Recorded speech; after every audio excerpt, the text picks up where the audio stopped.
अस्सलाम वालेकुम दोस्तों। कभी सोचा है कि इंग्लिश इतनी पॉपुलर ज़बान क्यों है? क्यों आपसे एक्सपेक्ट किया जाता है कि अगर आपने अपने कैरियर में आगे बढ़ना है तो आपको इंग्लिश बोलनी तो आनी ही चाहिए। और ये सिर्फ पाकिस्तान में नहीं है बल्कि दुनिया के बहुत से ममालिक में ऐसा ही है। आपसे एक्सपेक्ट किया जाता है कि अगर आपने आगे बढ़ना है तो आपको अपनी मदर टंग के अलावा इंग्लिश तो आनी ही चाहिए। क्या ऐसी खास बात है इंग्लिश में? क्यों ये एक ग्लोबल लैंग्वेज बन गई है? आइए जानते हैं आज की इस वीडियो में। तारीख में जाएं तो इसका जवाब शुरू होता है ब्रिटिश एम्पायर से। दुनिया की सबसे बड़ी एम्पायर जिसने तकरीबन 200 साल पर दुनिया के 25% एरिया पर हुकूमत की है। कनाडा से इंडिया तक और ऑस्ट्रेलिया से नाइजीरिया तक ये एम्पायर फैली हुई थी। उसी ज़माने में ये कहावत मशहूर हुई थी, the sun never sets in the British empire, कि ब्रिटिश एम्पायर पर कभी भी सूरज गरूब नहीं होता। क्योंकि जब ऑस्ट्रेलिया में सन सेट होता था तो इंडिया में सुबह हो चुकी होती थी, और जब इंडिया में सनसेट होता था तो कनाडा में सुबह हो चुकी होती थी। जो लोग कॉलोनीज में रहते थे उनको अपना कैरियर बनाने के लिए, मुख्तलिफ अपॉर्चुनिटीज हासिल करने के लिए इंग्लिश सीखने की सख्त ज़रूरत होती थी। इसीलिए इन कंट्रीज़ में इंग्लिश को लैंग्वेज ऑफ द इलीट माना जाता था। उन्हीं दिनों सर सैयद अहमद खान ने भी मुसलमानों को कहा था कि अगर तुम्हें इस दौर में जीना है, आगे बढ़ना है, तरक्की करनी है तो तुम्हें इंग्लिश ज़रूर सीखनी चाहिए। और फिर उन्होंने मुख्तलिफ स्कूल्स और कॉलेजेस खोले थे जिसकी वजह से लोगों ने इंग्लिश सीखी थी। 1950 तक ये ब्रिटिश एम्पायर टूट चुकी थी और फिर मुख्तलिफ मुल्क वजूद में आए जिनमें इंडिया और पाकिस्तान भी शामिल थे। लेकिन फिर भी इंग्लिश बहुत से मुल्कों में ग्लोबल और नेशनल लैंग्वेज के तौर पर मानी जाती रही। ऐसा क्यों था? इसका रीज़न हर मुल्क में डिफरेंट था। मिसाल के तौर पर यूएसए में कई कंट्रीज़ ने कोलोनाइज किया था, जिनमें ब्रिटेन, फ्रांस, स्पेन, नीदरलैंड बहुत से मुल्क शामिल थे।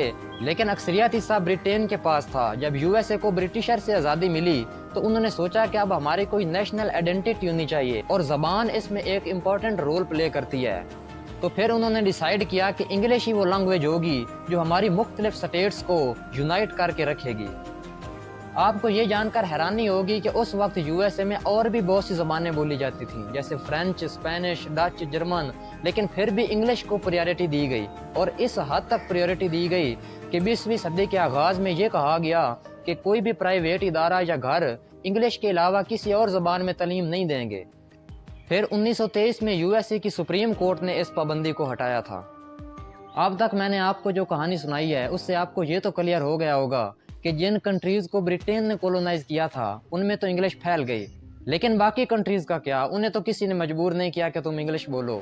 आइए इसकी कहानी भी जानते हैं। दोस्तों, इसका जवाब छुपा है पिछले 50-70 सालों में। जब वर्ल्ड वार 2 हुई थी तो उस वक्त आपको पता है कि अमेरिका, ब्रिटेन और फ्रांस ने जापान, जर्मनी और इटली को हराया था। और सबसे बड़ी वजह यही है कि जो कंट्रीज़ जीतती हैं उनका कल्चर डोमिनेट करता है दुनिया पर। क्योंकि यूएसए की लैंग्वेज इंग्लिश थी तो इसलिए वो इंग्लिश डोमिनेट कर गई पूरी दुनिया पर।